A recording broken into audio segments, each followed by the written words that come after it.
Buongiorno e benvenuti a questa nuova puntata della serie di videocommenti intitolata Est-Nord, il rovescio del Nord-Est.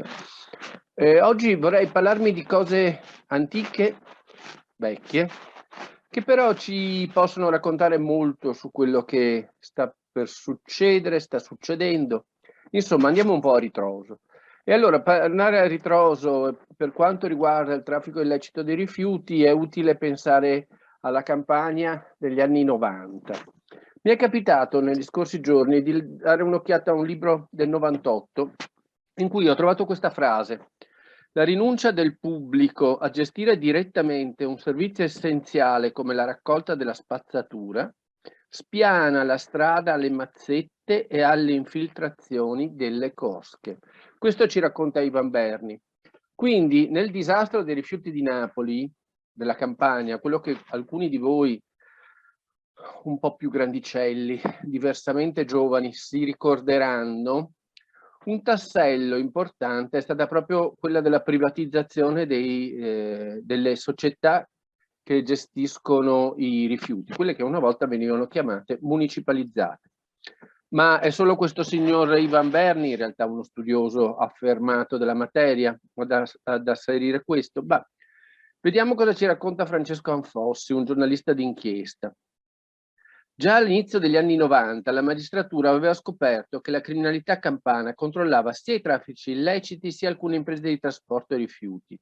Imprese che, grazie alla privatizzazione dei servizi di raccolta e di smaltimento, erano riusciti a ottenere appalti per la raccolta dei rifiuti solidi urbani presso le amministrazioni comunali e quindi anche l'accesso alle discariche autorizzate.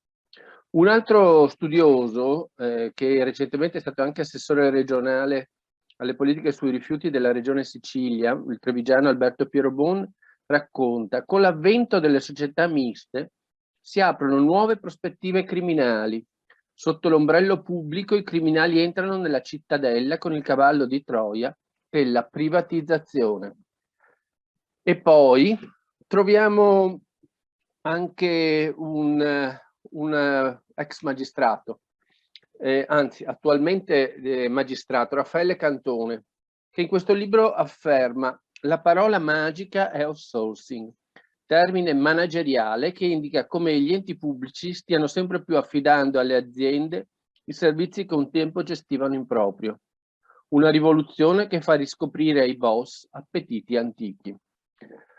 Ma allora un nodo fragile della rete, un varco per le attività criminali possono essere proprio le società ex municipalizzate, quelle che gestiscono servizi pubblici come la raccolta dei rifiuti, che una volta erano direttamente controllate dai comuni e che adesso mano a mano sono spesso in parte o del tutto gestite dai privati. Beh, vediamo che cosa succede in Veneto.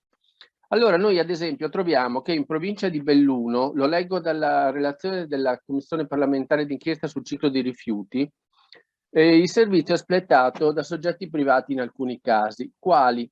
Beh, la SAP SNC di Dalla Santa Italo.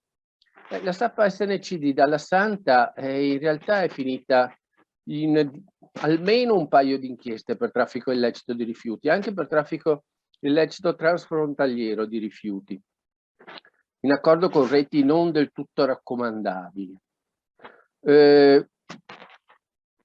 Torniamo indietro nel tempo? Beh, vabbè, dal 95 al 2005 nella società che gestisce i rifiuti nella Bassa Padovana, ad est in particolare, troviamo la ditta Rossato, che è stata coinvolta in inchieste importanti per quanto riguarda la partecipazione dell''ndrangheta.